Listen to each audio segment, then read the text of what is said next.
Letterboxd is the app where movie taste stops being about taste and starts becoming about identity. So tonight we're making a tier list, not of films, but of the kinds of people who rate them. And I will use film characters as their mascots. Grab a hot cup of coffee and take your pills, but join us for this interesting tier list journey through the types of stereotypes I've found across Letterboxd.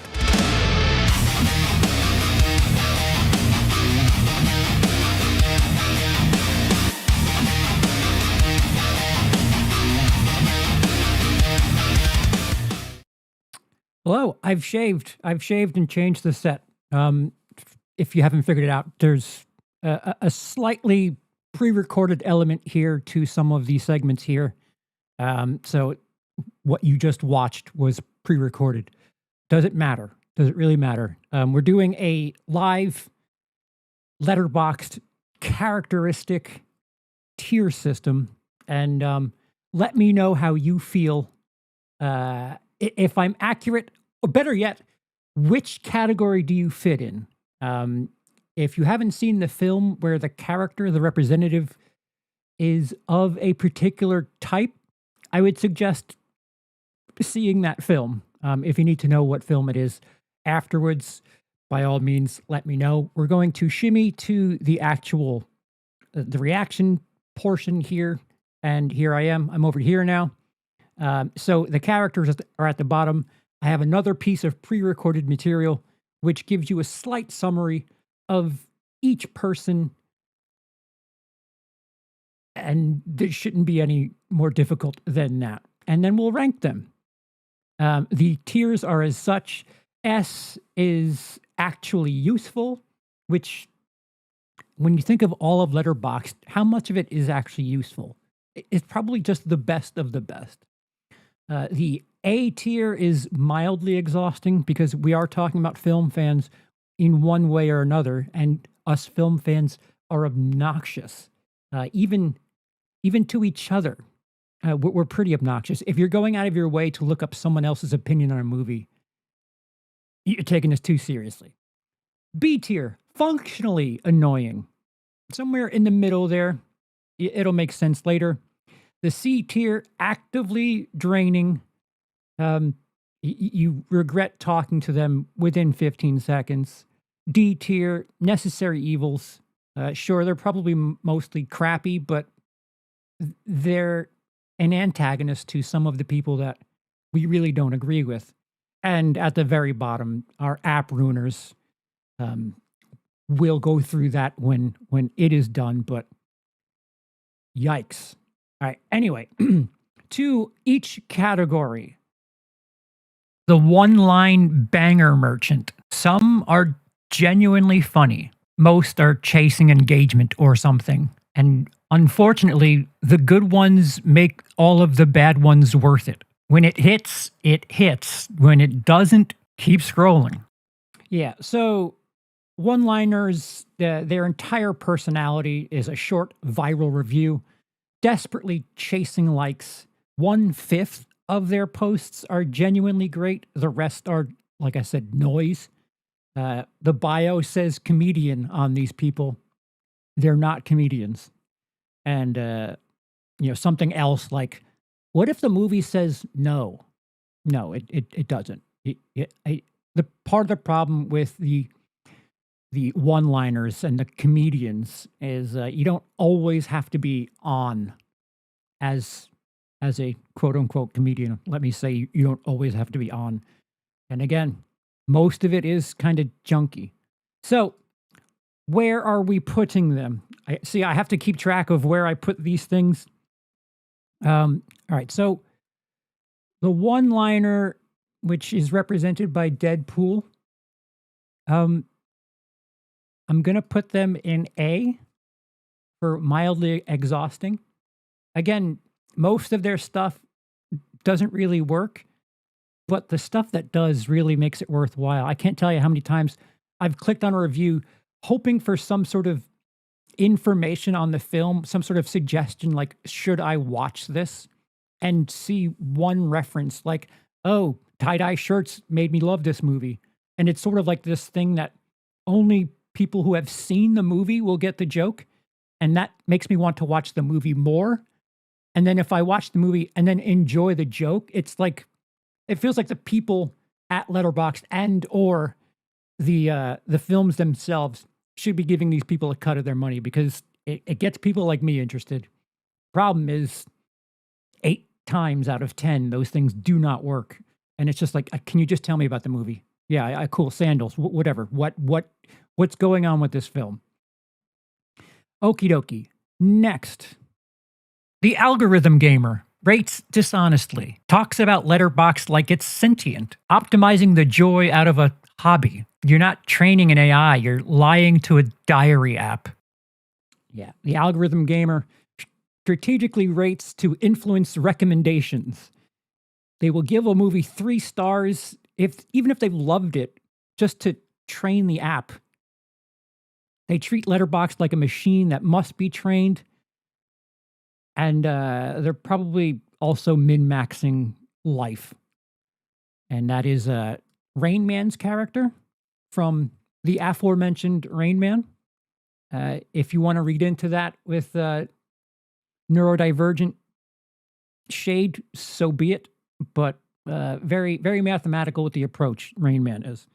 I don't see where I put him. Wow. Oh, excuse me. All right. Algorithm gamer.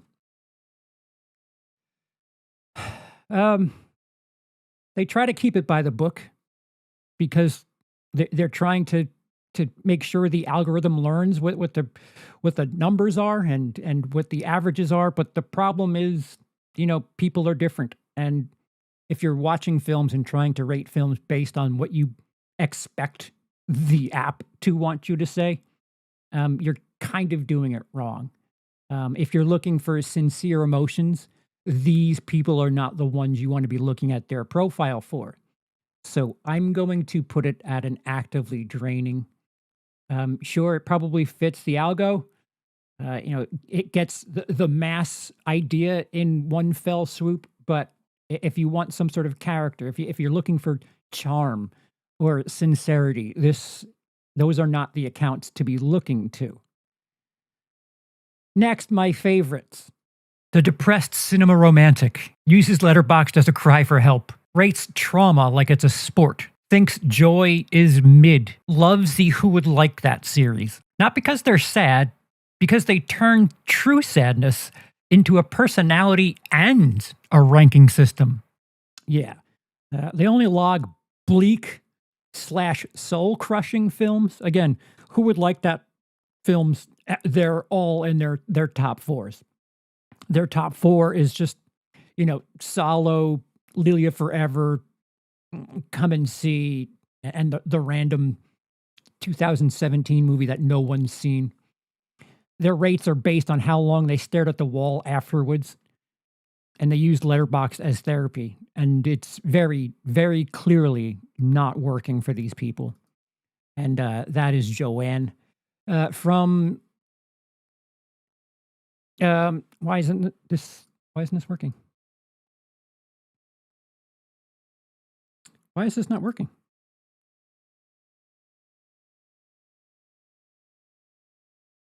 So I'm sorry. I don't know why this. Okay. So if you've watched any of my my Who Would Like That videos,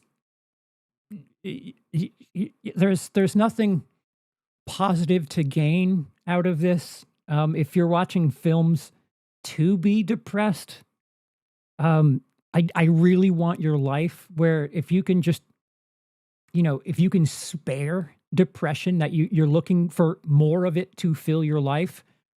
I don't know. I guess I'm going to say F tier app ruiners because, might I suggest sprinkling in a Home Alone here and there. I don't know, an animated film that is widespread and enjoyable. Looking for depressing movies, I'm sure it has purpose for some people, but it shouldn't be a lifestyle on this thing, like at all. The completionist psychopath, not watching movies but logging them, has opinions forming through obligation, treats cinema like Pokemon, respect the grind, fear the mindset.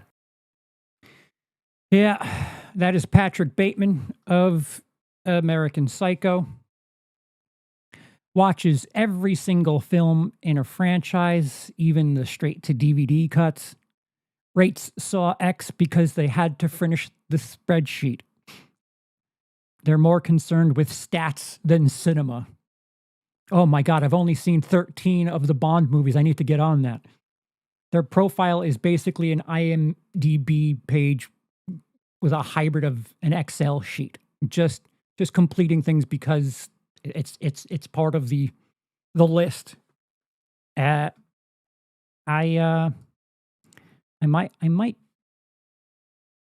might surprise some of you here.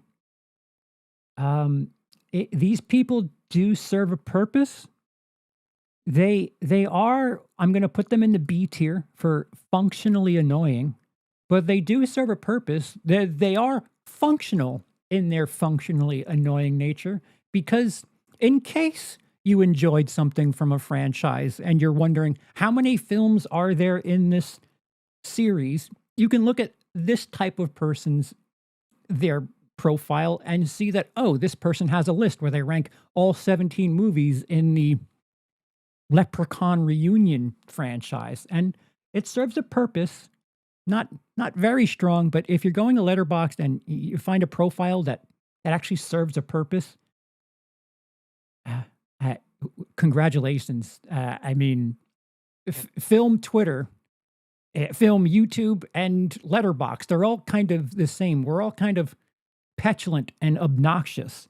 And if you can get some sort of purpose out of it where you don't just hate yourself for being anything like these people, serves a purpose. The anti-hype contrarian, annoying but necessary, prevents total groupthink, occasionally right in retrospect. Every canon needs a hater. Even though they're wrong now, they might be right in 10 years. That is Tyler Durden of Fight Club, the anti-hype contrarian. If everyone loves the film, they don't.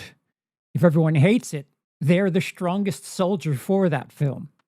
Thrives on being the dissenting opinion, which, you know, what, sure, okay, congratulations. Lives for saying, I don't see what everyone else sees. Am I the only one who didn't like Parasite? No, you're not. What else do you have for us? But believe it or not, I am putting Tyler Durden and this group, the anti-hype, in S tier.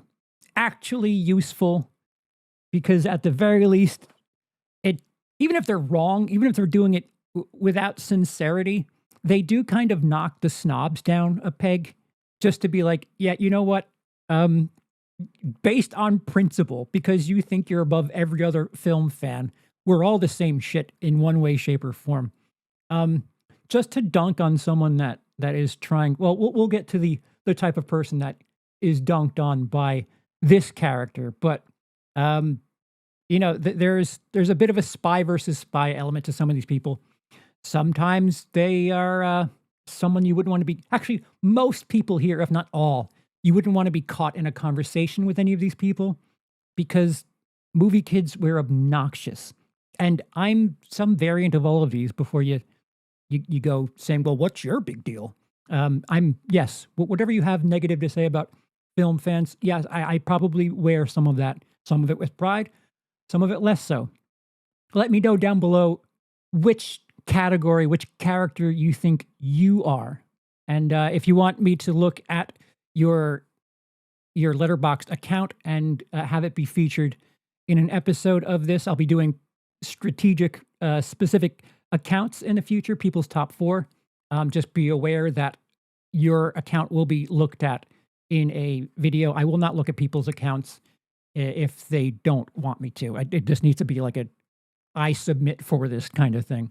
But Yeah, we can have fun, and I'll tell you whether or not I agree with your with your submission and your diagnosis.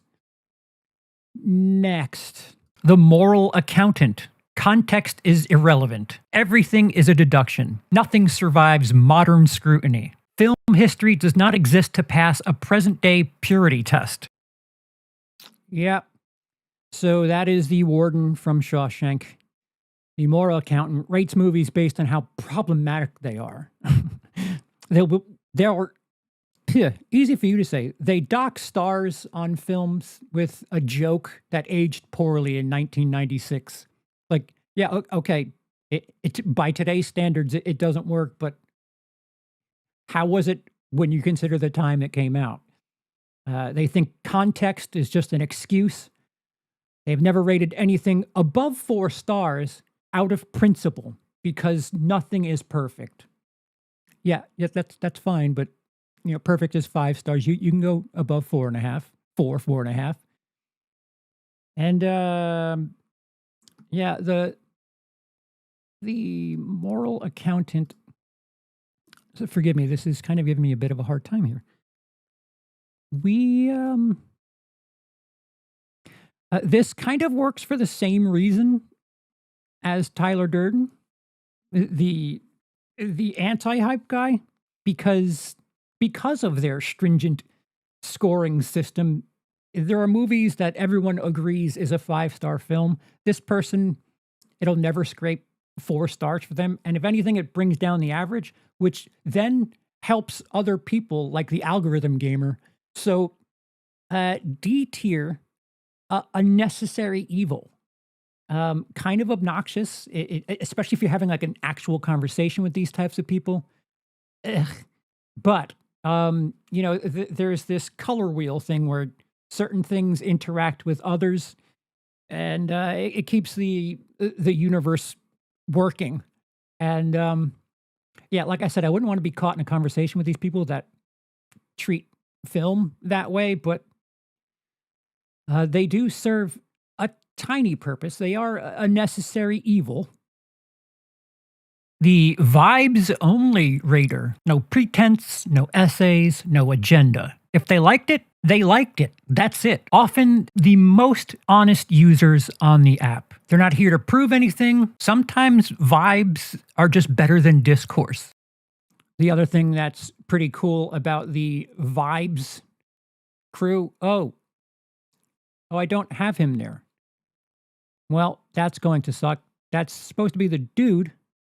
Yep, so this is how you can see that this portion is live. So I don't have the image for the dude on there. The vibes, bro. I retroactively will have an image there, but this is actually happening. It would actually go in the S tier, believe it or not, because they're sincere. There's never reviews ever on their accounts. They rate purely on how the movie made them feel, which isn't that the essence of films to people that love movies. They'll give a movie 4.5 stars. They won't remember a single character's name from that film. That's more a trait that I would share, to be honest.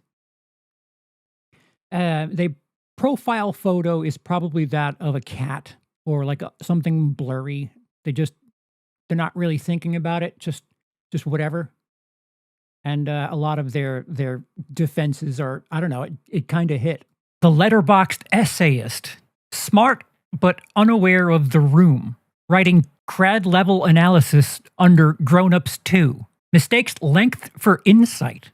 It's an impressive effort, but the wrong venue. This is not your thesis defense. Put your Substack somewhere else, please. The essayist, every review is at least 600 words minimum. They know the director's childhood trauma. They write like they're submitting to Criterion and not a diary app. Has 34 followers, 33 are bots, and 1 is their alt account. And the first sentence of every review is something along the lines of, "This film interrogates the ontology of grief." Glad you have a thesaurus handy. Mr. Essayist, Mark from the Social Network. Believe it or not, we're going to put them in the B tier. Functionally annoying because, well, yeah, it's a lot of words to get through, but they are try hard. And I don't know, if you enjoyed it and you want extra details, these people do serve a purpose. So yes, it's functional. Yes, it's annoying, but they certainly do have a reason to exist for some people. If you have any reason to exist on this app, that's a win, an absolute win. The Film Bro Canon Defender. Predictable taste, but sincere. Actually watches movies instead of posturing about them. Knows what they like and sticks to it. You can argue with them. That already puts them ahead of half the app. Yeah, their top 4 is some variation of Taxi Driver, Fight Club, Whiplash, and or The Dark Knight. It's one of those 4, if not most or all of those 4, is the Film Bro Defender. That is Tony Montana from Scarface. They rate exclusively in whole stars. Half stars are cowardly. They'll tell you a movie isn't that deep, even though they've been quoting it for 10 years. And they think Scorsese is personally making movies for them. Yeah.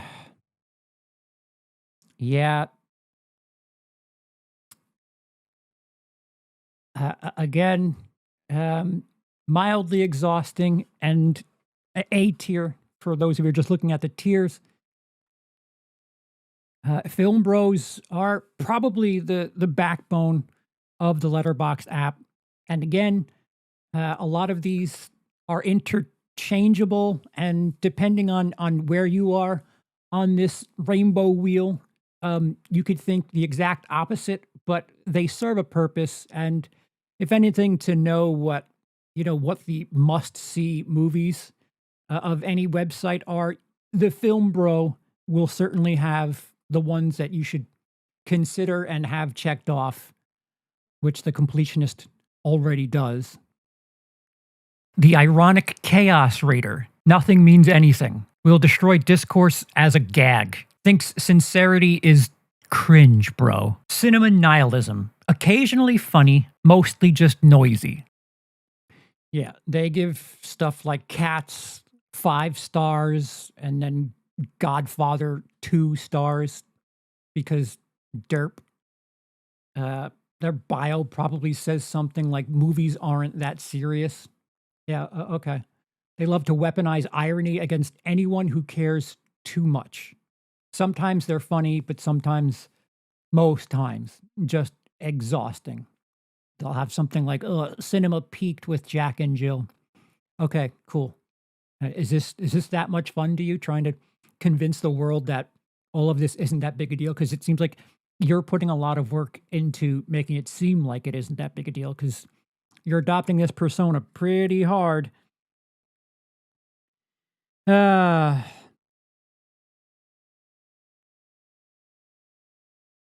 Yeah, the Joker from The Dark Knight. Yet again, they serve a purpose. Necessary evil, D tier. They more often than not, they're just kind of annoying. But for the people that do take themselves too seriously, this is the counterbalance. And I don't know, if perhaps you're frustrated with a film that's getting a ton of great credit, if you're not looking at the ironic person or the one-liner, you're looking at the ironic person's thing to see what, like, sarcastically you're supposed to feel, or at least some sort of, I don't know, it's just some sort of understanding of whether or not you're crazy, because at least one of these characters on this list will have a home for you if you feel a certain way about something that 90% of the world feels a way that you don't agree with. The arthouse absolutist. Enjoyment is suspicious. Accessibility is a slur. Thinks boredom is a proof of intelligence. Cinema isn't a punishment. Relax. Yeah, they only watch the films that screen at Cannes, but it's not like the popular ones. These are the ones that like screen at 2 a.m. on a Wednesday. Like 14 people saw this film, like ever, and this is what they're chasing. They rate anything with a plot 2 stars, anything with mood 5 stars. They use words like liminal, diegetic, and negative space unironically. They think enjoyment is a sign of intellectual weakness. And I didn't like it. I respected it, is something you'll hear from these people quite often. And this is Ego from Ratatouille. I am going to put this person in C, actively draining. Again, there is purpose to most of these people, with the exception of the people who only watch the depressing stuff. Those are app ruiners. I guess there's another category that I can make below app ruiners, and we'll see how this goes and maybe touch back with that. And again, what you don't see is the vibes only, which should be the dude, and that is in the S tier. What I'll do is open it up to you guys next, and we'll see where things are for you. Do you disagree? Do you agree? This should be fun. Yeah. So Jacob says, also, there's no ontology to grief. That doesn't make sense. Yes, I hope you understood that was on purpose. I had to look up that word. I do not know what that word means. There are a lot of people in the essayist category that I genuinely, there are at least 2 or 3 words. I'm like, I need to look what those words mean up just to understand what the fuck it is you're saying. So that's me, little brain, making a mockery of, sometimes is it good? Should I watch it? And I have to read this, 15-part thesis that might as well be their Substack. Yeah, so I saw. Yeah, that was the other thing. He said, what if the movie's about grief? I don't know. A lot of this seems like snooty anti-intellectualism. That's kind of the joke with all of this, with maybe the exception of like the vibes guy.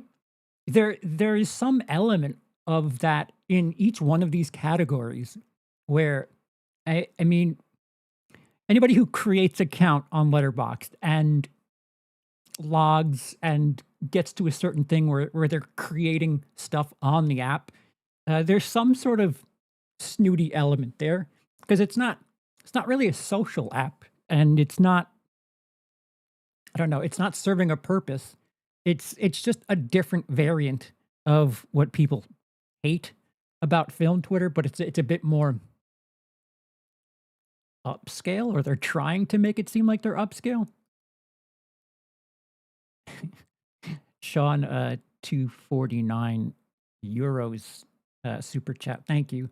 Who are you on Letterboxd on this tier list? I'm all of them, Sean. That's the joke.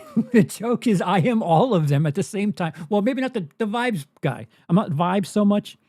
I don't think I'm the moralist so much. I don't think I do the ironic shit unless it's something that, more often than not, I'm being the ironic guy for the horror community, where at least 2 or 3 times a year, the horror community goes crazy for something. And it's like, guys, it's March. There's been 10 horror movies this year. Not all 10 are Oscar worthy. Calm down. Yes, Madness. I saw that. I just wanted to, I wanted to get to that. I wanted to get these categories done so that if I just give you a definition of what your top 4 is, I can go point to this video.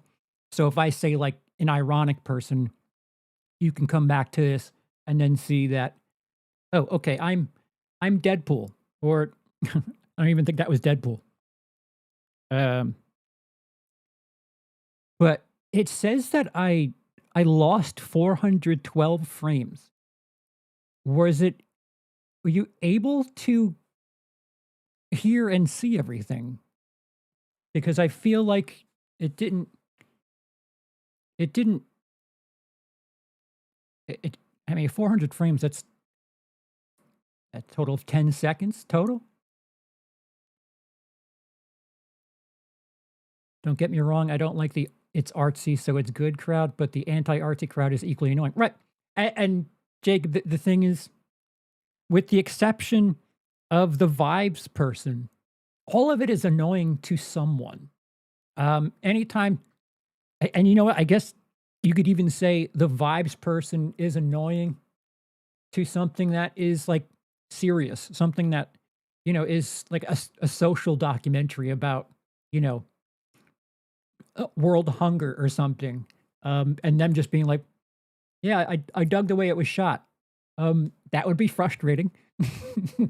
So, I think if we were to have this cinematic universe of these characters, each one of them would have, like, an arch nemesis. It looks fine and it's still in sync.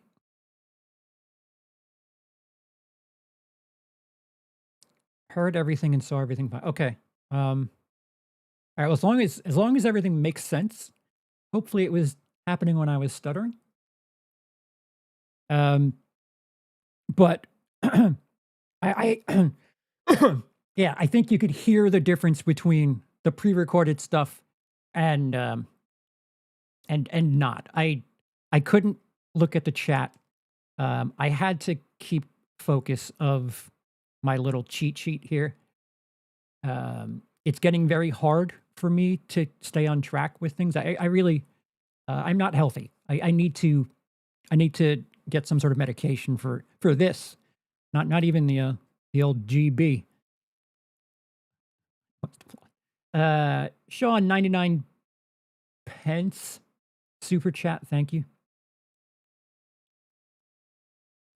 There might have been one brief moment during the live portion where it seemed to skip okay.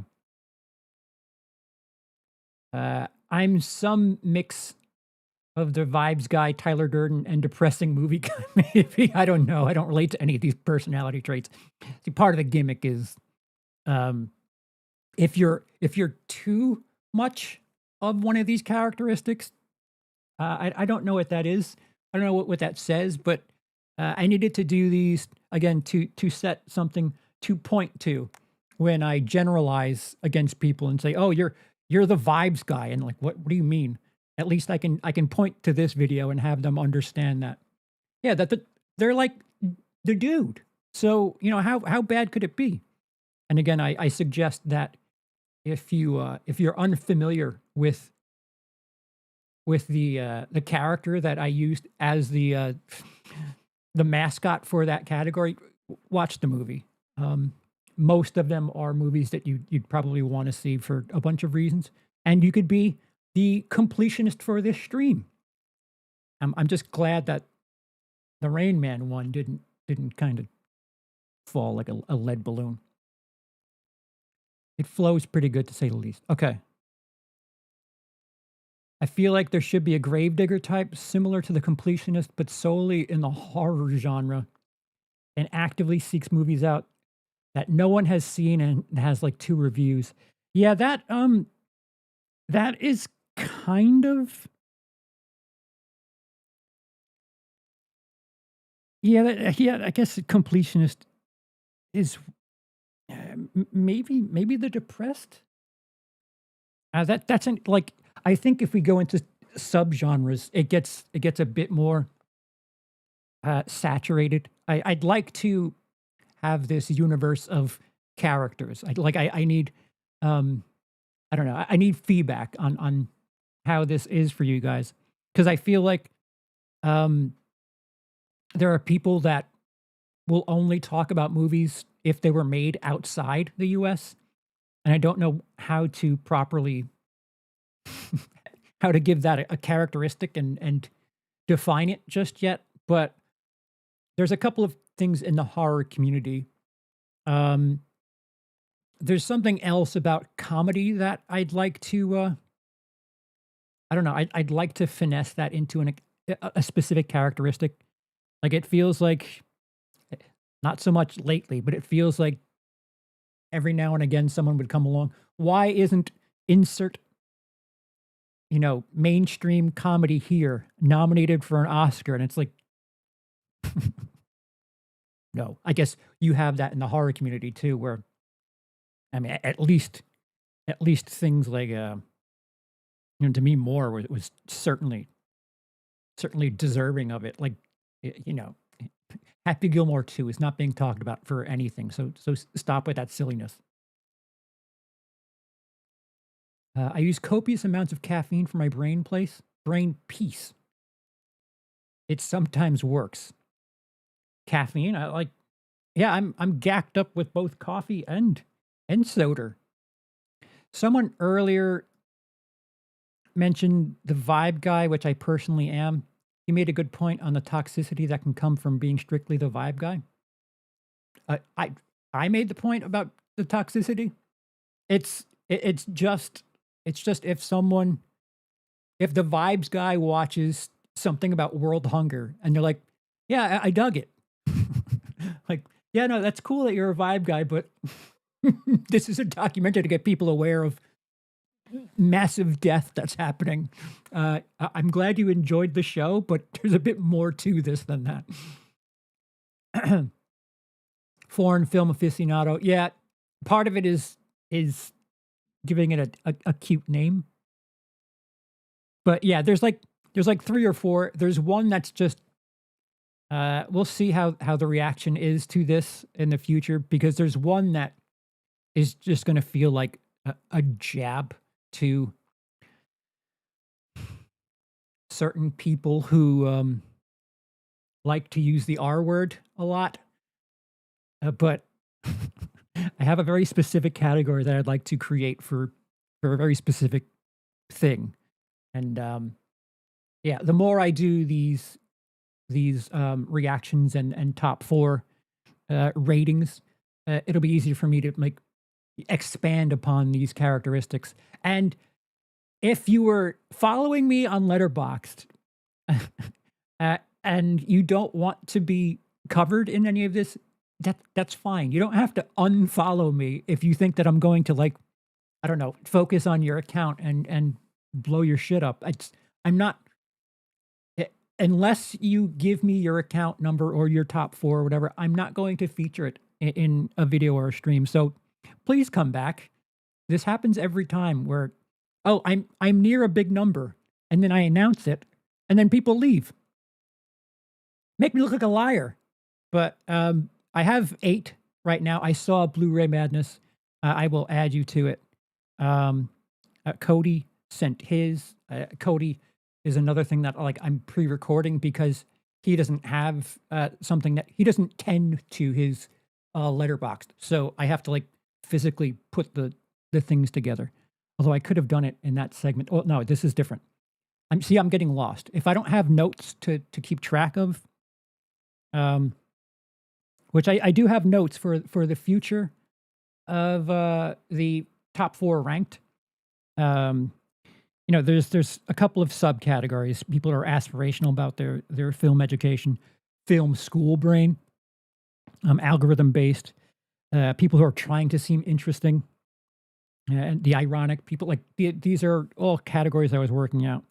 Something that I might do depending on the top 4, because while I think we're all a bit obnoxious and pretentious and silly, I am all of those things. So I'm trying to have a little bit of fun. I don't want to consider it roasting, but if your top 4 is The Dark Knight, Whiplash, Taxi Driver, and Interstellar, like, what the hell is that? What was that?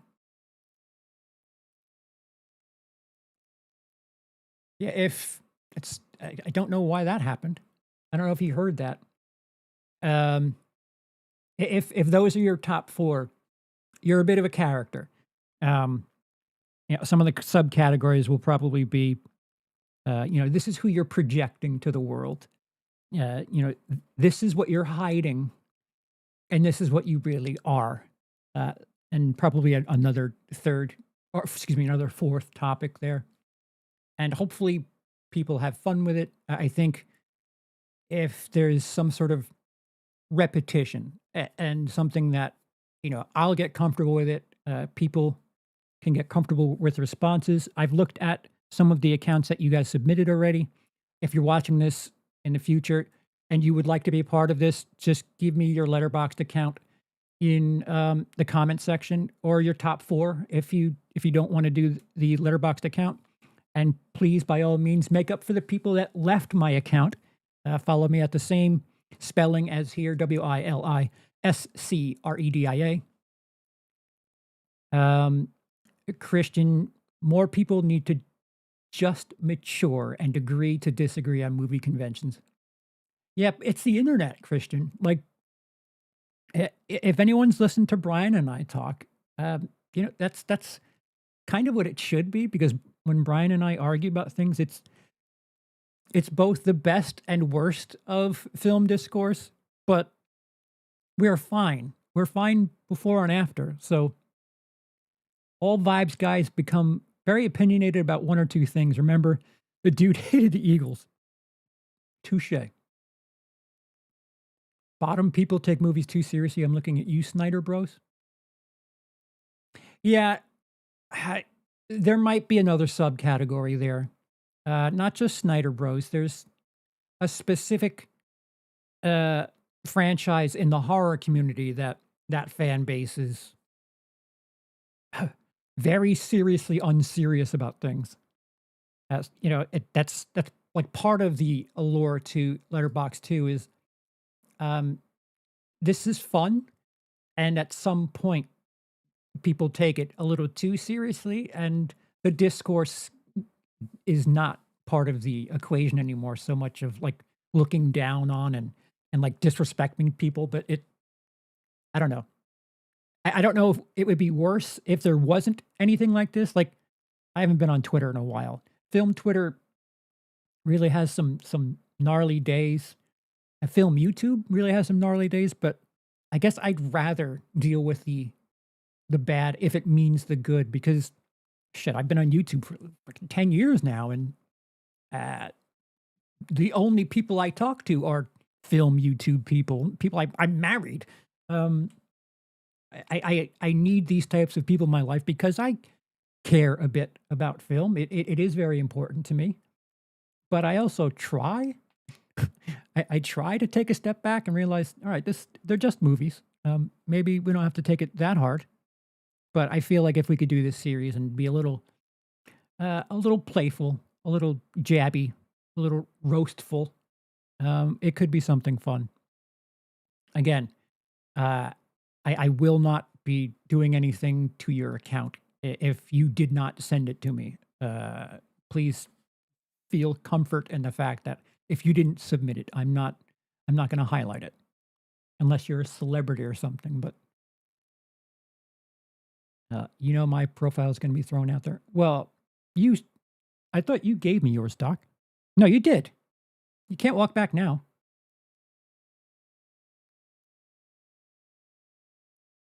Whatever you saw, we didn't. Oh, the noise didn't come up? I don't know how to add people on here, so mine is Nichols125.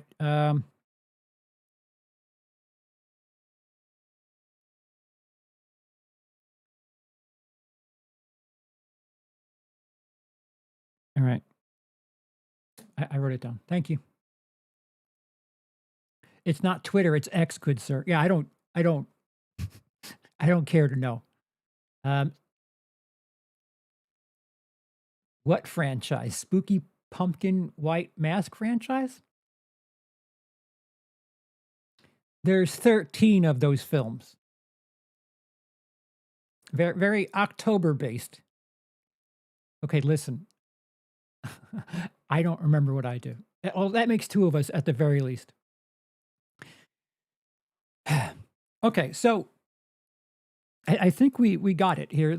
Let this be the stream that we come back to. Like I said, there's a couple that I'm like working on that I'd like to make a couple more characteristics. The franchise kid is something There's the other thing, I make 16-hour videos to tell you how much I hate a 2-hour movie. That is something. Um, I only watch foreign language films. A movie doesn't count if it wasn't made in fucking Papua New Guinea. I don't rate movies on Letterboxd. I just give them a heart if I like it or love them.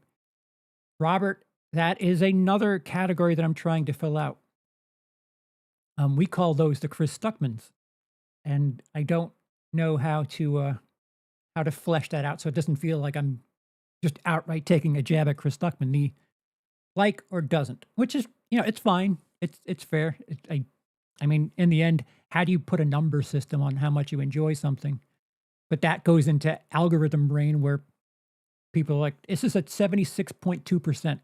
How did you come up with that number? What is the tangible what is the tangible process behind you coming to that exact number? Is Sinner still your favorite horror movie of the year? Horror, yes. Yes. Only a couple days left. Cody got a late request in. I really hope it's I don't know. I don't know if it's a contender for the bottom of the year or bottom of the list, or if it's some sort of stealth good movie, or he's just actively trying to punish me. But I'm hoping that this movie isn't the last thing I watch in 2025.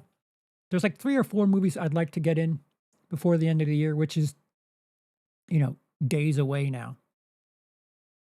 But I would venture to guess that my top 5 is pretty close to locked in. But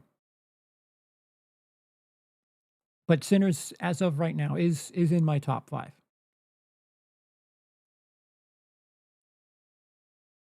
So what does this account inspection entail? I look at your homepage and your top 4, and then based on your diary and what's going on in your account, it's a little bit harder right now because everyone who submitted, a lot of people have watched Christmas movies, or like,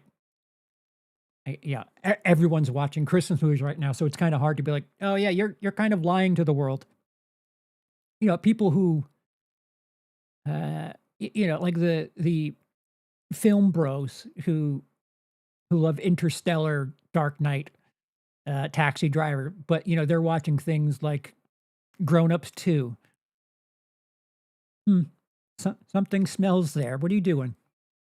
I'm trying to find some funny aspects to it, some hypocrisy, some posing, if you will. Looking at the top 4, looking at reviews or what. So I just said, and based on what your top 4s are, I'm going to try to slide you in a category, because that's all I am, is generalizing. One battle after another. Your number 1, I'm guessing, watched it again. I'm warm to a bit more, still minor issues with it. As of right now, yes. Yes. I think it's my only 5-star movie of the year. Okay, what about people who make up their own complicated scoring system and rules for taking off points? Yeah, that's got to be its own. It's got to be its own category. I think we're going to make a special subcategory for very specific thing. One joke doesn't work, you lose 0.3 points. That grading system's just priceless. Also, average does not mean what average means to average people. Priceless. My excuse is Christmas Carol is a horror movie. So is Krampus. And the good Krampus, not Krampus Uncorked. All of those movies. Christian says Novocaine was admittedly a goofy film, and same with Predator Badlands, but those were fun theatrical experiences. Yeah, I'm just glad I got theater experiences this year. This is probably, other than the COVID years, this was the least I've been to the cinema. But I still managed to see well over 100 movies. Going to probably get close to 120, 125 for the year. And I think kind of crossing to avenues. I might do the annual list video as a live stream, which, if I'm counting down 120 movies in a live stream, it'll be a couple of hours. So I can kind of do the marathon thing, have it be content that feels focused. I'll have a list to look to, so it won't be so scattershot. Like I said, there's something wrong here where I'm losing track of what I want to say. And the problem is I'm not in the moment where I'm taking notes. I'm not very efficient at getting everything out of the way up front. It's a learning process, but I keep putting off having to do this marathon thing. But doing the list for 2025 as a live stream might kill two birds. Worst movie of the year for me? Um, as of right now, it's Popeye. It's one of the Popeyes, with no disrespect to the other one. But I think the two Popeye movies, Popeye the Slayer Man and whatever the hell, those are both in the bottom 10. But one of the bottom movies of my list is a Popeye film. So you're the reason box office was down. My fault, guys. I apologize. It's it's accurate. Definitely let us know beforehand when you do that. I'm looking forward to it. Yeah, yeah. Um, yeah, it's been weird. November, December are traditionally kind of like slowdown months for me for a ton of reasons. Just kind of decongesting from 31, and then the holidays come up. Normally, the last couple of years, travel was a big thing. Uh, Always in November. It was always in November, sometimes in February. But that doesn't make sense saying February for this time of year.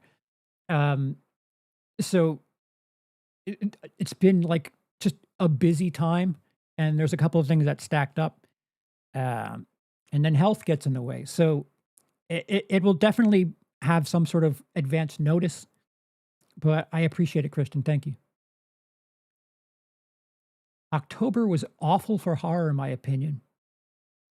Yeah, yeah. I didn't finish Black Phone 2. I don't know if I have any urge to, for whatever that's worth. And Sean says it's a disappointing year for movies. They may have gone down. I mean, with things like Avatar going, they might save it, but it's looking like uh, the complete box office domestic for the year is going to be down from the previous year, which is abnormal. They're not anywhere near the numbers they need to be where they can plateau. They're not getting to $9 billion, and that's kind of concerning, especially considering the ticket prices are higher. So less and less people are going to the cinema. We're going to have like a year in review episode of Show Business after everything's said and done. We'll discuss the numbers as a whole. So be on the lookout for that. We'll have a 2025 film funeral. So the Amy Schumer fake pregnancy movie was better than Popeye. Yeah, yeah, I'll say that much.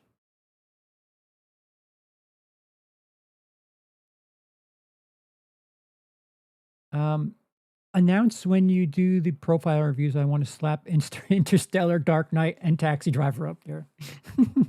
I might have already taken it. There are 8 that I've already tracked. Like you'll know because you'll know when I recorded this because a lot of people just have like Christmas movies in their recently watched. Regretting You and Flight Risk are very low for me. Yeah, Regretting You. I was shocked at how unimpressed I was with that. Um, I don't know. 2025 as a whole is like 90% kind of surprisingly eh, like surprisingly not good. Which is I guess par for the course. I mean, if you watch if you watch more than 20 movies in a year, at least half of them aren't going to be things that like you're talking about and actively, bringing up in 5 years. And I've watched 120 movies this year. I promise you, even right now, I've forgotten about 60 of them. And in 2 months, I'll not have cared about 80 of them or not have cared enough to talk about them ever again. Avatar wasn't great. I'm not see, I'm seeing 5 stars from people. I'm seeing quite a bit. I'm in no rush to watch it. My least favorite of the year is Wolfman. That's something I think we'll bring up too for show business. I think everyone's mileage needs to vary. I feel like, the average person goes to the theater 3 times a year, which is I've gone less than that. So if your new release intake is but 3 films, like they all need to be good, don't they? I think part of it is based on your mileage. If you're watching like 30 brand new releases, you know, 3 need to be good, right? Like good, good. And when you're watching 100 like I am, 20 should be very good, no? You would hope. My favorite horror of the year is Silent Night, Deadly Night. I haven't watched that yet.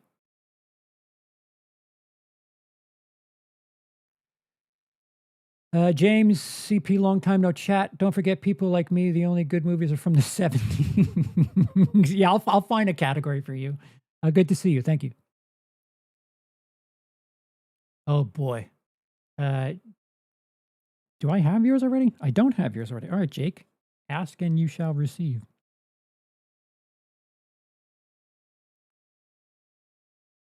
But I thought you self-analyzed yourself as a vibes guy. Christian says, have to peace out. Have a great New Year's.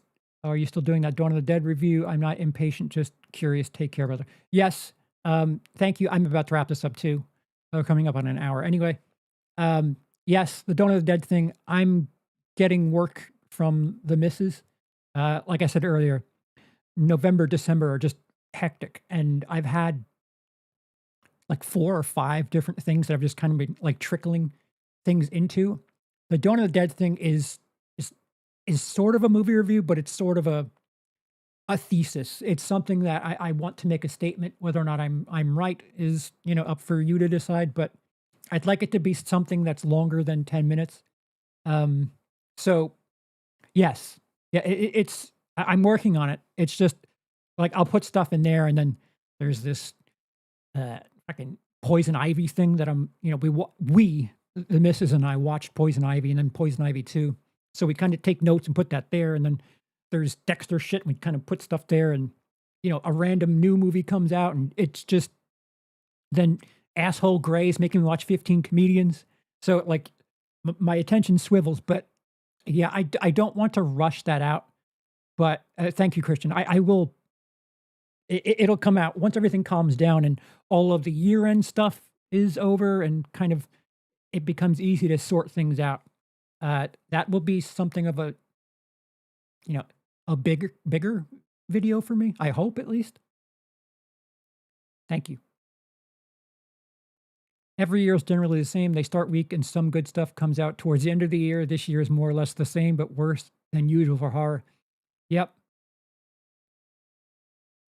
120 new movies, 50 new releases for me. I loved Wolfman. Saw that in theaters and had a blast with it. Cool. TV shows are far more consistent year after year than movies, especially lately. Yeah, there's something to talk about with that too. There's a documentary that Brian and I discussed it. I think I'd like to discuss it with Gray. It's called Predators. It is not like an alien. It's not Alien Predator. It's not any of that 20th century stuff. It's about adults who look for kids. So be aware of that up front. But it's a fascinating movie. It's a documentary. And I finished that movie and I didn't like how I felt after it. And it made me think things that, like, I don't know. It's an extremely interesting movie. I'd like to discuss that, maybe go a bit further. On Brian's channel, I got to watch my mouth. But that's something that I maybe want to focus on and maybe do a deep dive into. It's fascinating. Subject matter warning. Again, it's about if you know what To Catch a Predator is, that is part of that movie. There's a number of segments that follow that type of stuff. But if you know what you're getting into, it's fascinating. It's not a movie that I could say is good or bad. It's just, if a documentary works, it gets you to think things, and man, it got me to think things. So vibes, bro, need not apply for Predators. Think the theaters aren't worth it anymore because half the time there's some person in the room that ruins it. I saw Kill Bill, the whole bloody affair, and a guy directly behind me laughed at every scene. Yeah. Yeah. January is kind of oddly stacked in 2026. 15 bad comedians. It was vaguely similar to De Niro's laughter and Scorsese's Cape Fear remake. Well, that's awesome. I mean, awesome that you could reference that. Yeah. All right. So thank you to those of you who interacted. If you submitted your